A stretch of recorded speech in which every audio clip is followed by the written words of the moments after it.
आज एक गुस्ताख रसूल मलूना को जिस तरह पूरे हिंदुस्तान भर में मुसलमानों ने अपने गम और गुस्से का इजहार किया, एहतजाज किया, तो रूलिंग पार्टी ने आज ही निलंबित करने का ऐलान किया। सुना होगा कि पार्टी से निकाल दिया गया है। इस बात की अलामत है कि बीजेपी वालों तुम भी समझ रहे हो कि वो गुस्ताखी कर रही थी, गलत काम कर रही थी। पार्टी से निकाला और दूसरे लोगों को यह समझाने की कोशिश किया कि हमारी विचारधारा ये नहीं है किसी के पूर्वजों को या किसी की मुकद्दस शख्सियत का अपमान किया जाए। ये आज मैंने अनाउंस पढ़ा, आज मैंने ये उनकी तरफ से जारी किया हुआ बयान सुना, लेकिन साथ में मैं ये कहता हूं, ये जो जितने गुस्ताखी कर रहे हैं ना, ये सब शराबी है। और शराब का अड्डा जो है ये मीडिया है, ये दज्जाल। ये अपने डेस्क पर बुलाते हैं और जर गरीब टट्टुओं की तरह घोड़े मुर्गे लड़ाते रहते हैं। मैं कहता हूं शराबी को मारने से पहले शराब के अड्डे बंद करो। इन पर कोई नहीं कहता। ये जितने न्यूज चैनल वाले हैं, इनको कोई पूछता क्यों नहीं कि क्या इनके पास सिवाय मैटर इस्लाम के कुछ नहीं? ये आग लगा रहे हैं पूरे हिंदुस्तान पर और उनको बुला बुला करके दावत दे करके बिठाते। जो भी इस्लाम के खिलाफ बोलेगा, जो भी मुसलमानों के खिलाफ बोलेगा, उसको ला करके सम्मान दे करके बिठाया जाता है। मेरे अजीजों, बहुत हो गया। फिर भी हमारे अखलाक ये है, हिंदुस्तान भर के सारे शहरों में से देख लेना, किसी भी आलिम ने, लाखों आलिम मौजूद हैं आज भी, अल्लाह ने सबको जुबान अता की है, लेकिन फिर भी हम अपने अखलाक से और अपने किरदार से कभी उनके मुकद्दस चीजों को छेड़छाड़ नहीं किया, न भगवानों को गालियां दी हैं। ये दुनिया देख रही है और तुम बार बार मेरे नबी की शान में गुस्ताखियां करवाते हो।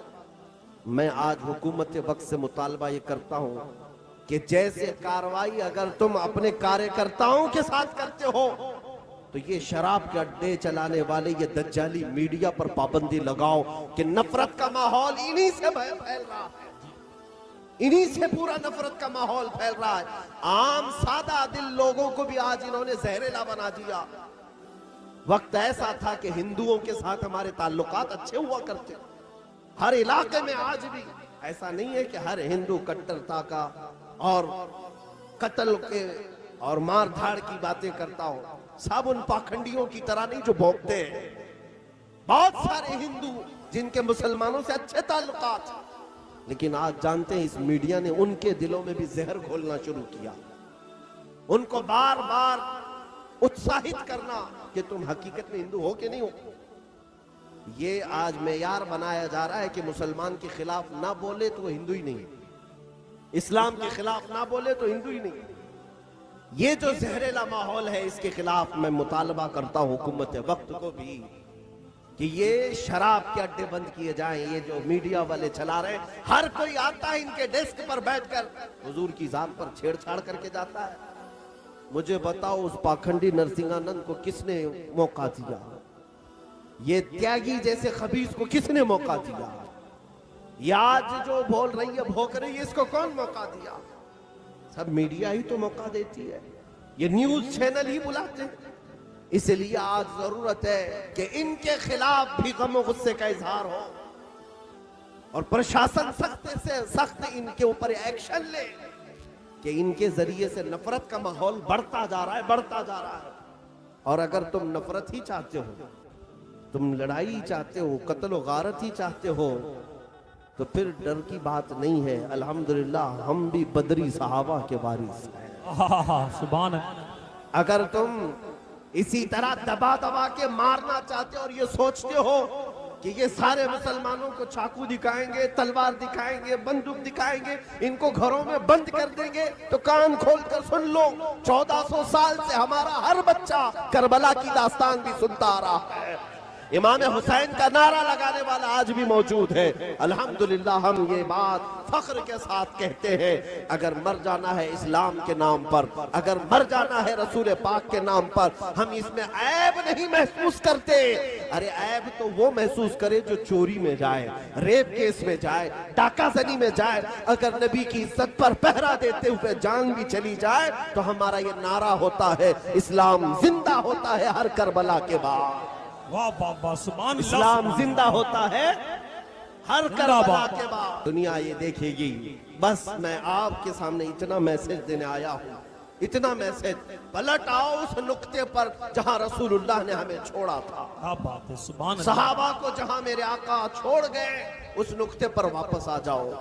तुम्हें मजीद दुनिया के बड़े बड़े असबाब खरीदने की जरूरत नहीं। अरे तुम्हें अंदाजा है मदीने के 400-500 सहाबा जिनके पास पहनने के लिए पूरे कपड़े नहीं, पैरों में चप्पल नहीं, खाने के लिए खजूर के अलावा कोई चीज नहीं, लेकिन दुनिया में उस वक्त मौजूद 2 सुपर पावर ताकतें, पर्शियन एम्पायर जिसको किसरा कहते हैं, रोमन एम्पायर जिसको कैसर कहते हैं। कैसर और किसरा जिनके पास लाखों की फौज थी, अगर वो किसी से डर खाते थे तो ये 400 गुलामा ने मोहम्मद से डर। हुजूर पाक सल्लल्लाहु ताला अलैहि वसल्लम के इन गुलामों से, इसलिए कि दुनिया को ये पता है कि ये जिस समत निकलते हैं आंधियां अपना रुख मोड़ लेती हैं। ये समंदरों पर चले जाएं तो समंदर अपना सीना चीर कर नबी के गुलामों को रास्ता दे देता है। इसलिए तुम्हारे लिए आज की जरूरत ये है कि उदखुलू फिस्सिल्म काफा, इस्लाम में पूरे के पूरे आ जाओ। आधा तीतर आधा बटेर नहीं। तुम्हारे चेहरे देखे तो कुछ और लगे, जुबान सुनो तो कुछ और लगे। आज यही तो है। नबी के नाम पर नारे तो बड़े जोश के लगाते हो, हुजूर की सुन्नतें और हुजूर के अखलाक अगर मैं तुमसे पूछूं तो आए कहीं करते। हुजूर की दाढ़ी अच्छी नहीं लगती, रसूल पाक सल्लल्लाहु ताला अलैहि वसल्लम की सुन्नतें अच्छी नहीं लगती तुम्हें? नाउज़ुबिल्लाह। अगर हुजूर को तुम सच्चे दिल से मोहब्बत करते हो, एक सवाल का जवाब दे देना, इस कायनात में, पूरी कायनात में मेरे रसूल पाक से ज्यादा हसीन चेहरा किसी का है? नहीं, सुभान अल्लाह। तुम्हारा ईमान ये बताता है जब कायनात का सबसे हसीन चेहरा दाढ़ी वाला था तो तुम किसी और को आइडियल क्यों बनाते हो? किसी और के प्रोपेगेंडे पर क्यों चलते हो? मैं जानता हूं हमारा नौजवान फिल्में देखकर, सीरियल देखकर, ये कार्टून देख करके ये समझता है मैं हीरो बन जाऊंगा। ये जीरो है, हीरो है। हकीकत में तुम्हारा हीरो तो खालिद बिन वलीद है, क्या बात। तुम्हारा हीरो तो सलाहुद्दीन अय्यूबी है, तुम्हारा हीरो तो शहीद टीपू सुल्तान है, जिनकी कोई नमाज कज़ा ना होती थी, जिनका कोई हुजूर की सुन्नतों के खिलाफ अमल नहीं होता था, वो हमारे हीरो हैं। तुम इन जहन्नमियों को देखकर इनके पीछे चल गए और इन्होंने तुम्हें कहां से कहां लाकर छोड़ दिया।